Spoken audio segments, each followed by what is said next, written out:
Beneath the surface of the land, roots trap water from the flowing mud, extracting precious nutrients and minerals. These elements, when combined with sunlight, create the diverse living systems of our planet.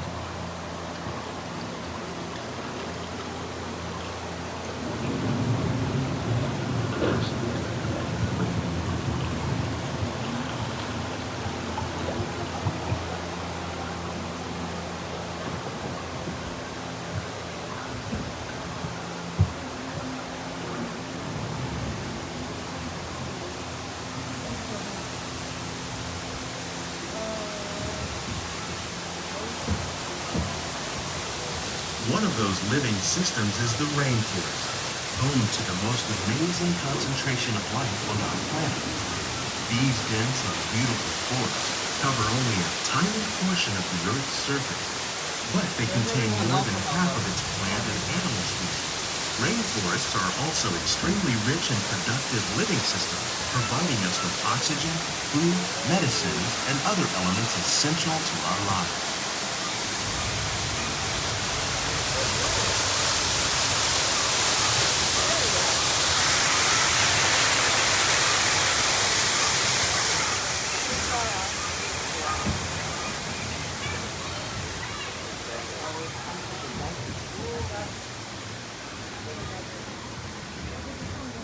In the desert, nature has created a very different, but no less beautiful living system. And while this arid landscape may seem lifeless, it is very much alive. The plants and animals that have learned to survive in these harsh conditions make use of what little water they can find and avoid the scorching rays of the relentless sun. The American prairie once appeared as desolate as the desert, but over time, rainwater and nutrients gradually penetrated the hard surface of this land. Even the hooves of the mighty buffalo helped create the rich soil that would one day become home to the American farm.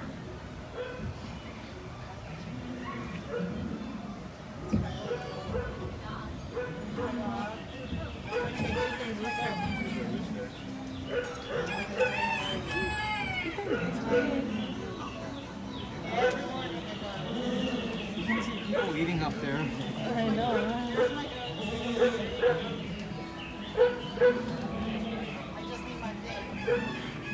Of all the forces at work on the land, humans have had one of the most profound effects. The need to produce food for a growing world led to the enormous use and sometimes overuse of the land. In our search for more efficient ways to grow food, we often fail to realize the impact of our methods.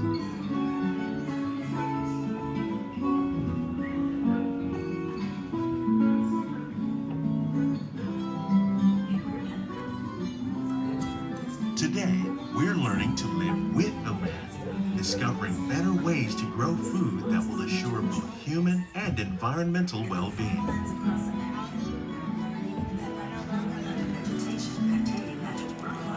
We can enrich the soil without the use of chemicals. In arid regions, we're learning to produce food on desert seacoasts by developing and planting crops that thrive on salt water. In Japan, we're learning that by mixing leaves and other living materials into our soil, we can make farmland more fertile without the need for chemicals.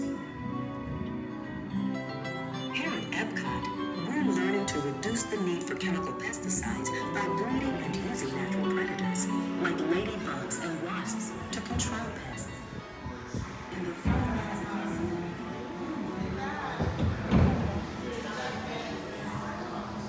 How will we meet tomorrow's growing needs for food production, yet still respect the needs of the land? Some of the answers are being discovered just ahead. To help us maintain these carefully controlled ecosystems, and for your safety, please remain seated in your boat at all times.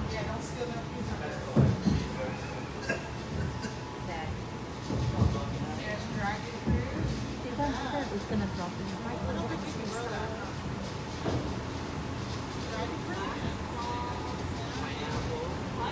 Welcome to our living laboratory. where scientists from Epcot and the U.S. Department of Agriculture are exploring innovative ways to produce bountiful harvests now and into the future.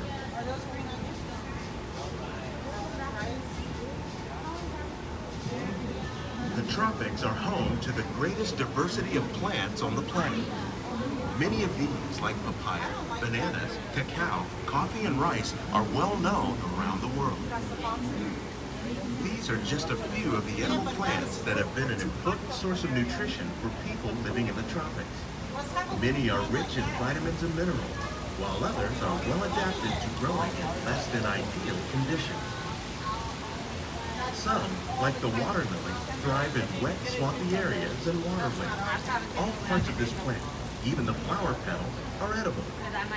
The starchy root of the plant has long been used to make flour for baking.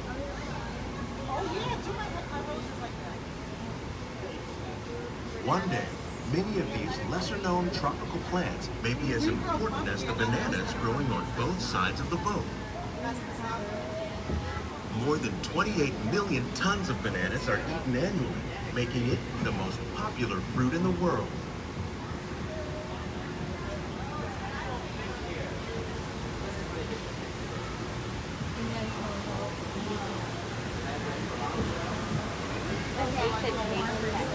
I don't really like the taste, like sweet.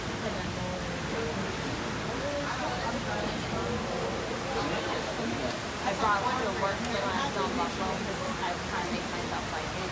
When we mention farming, you probably don't think of fish, but fish farming, or aquaculture, accounts for nearly half of all the seafood consumed globally. Tilapia, bass, and catfish, like the ones you see here, are three of the more popular crops raised by fish farmers. The sustainable system we're using here recycles the water in the tanks. As a result, we're able to save millions of gallons each year.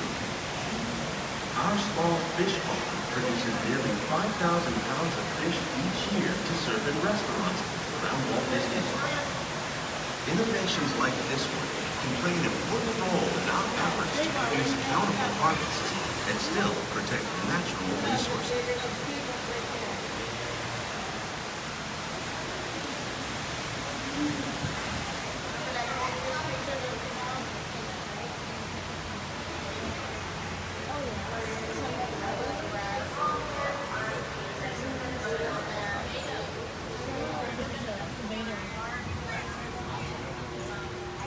While there are more than 50,000 edible plant species in the world, most of us are only familiar with the handful that make up our everyday diet.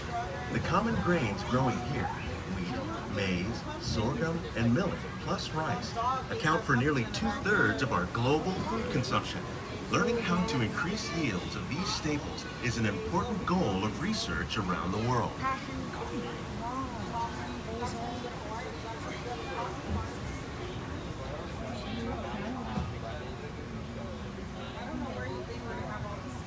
These plants are definitely on their way up. Innovative growing techniques like these increase yields while more efficiently using resources like water, fertilizer, and pesticides. Another innovation at work here is our integrated pest management program. By populating our greenhouses with beneficial insects that prey on harmful pests like aphids and flies, we are significantly reducing our reliance on conventional pesticides. We're growing these crops using our nutrient film system. This technique precisely controls and recycles water and nutrients. With it, we can produce over 27,000 heads of lettuce a year in this one small area.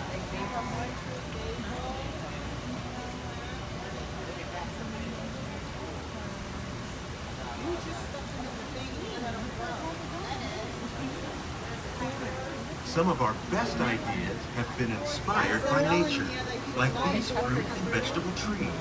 By growing these ground plants vertically, we can increase yields and better control diseases. These crops taste as good as they look. In fact, we serve more than 15 tons of produce from our greenhouses in restaurants here at the Land every year.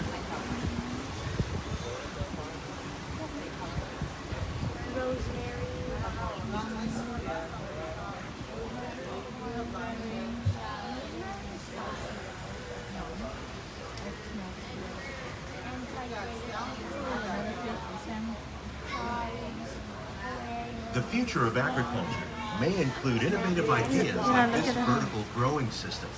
Plants grown in this way use a fraction of the space required by traditional growing methods. That saves water and increases production.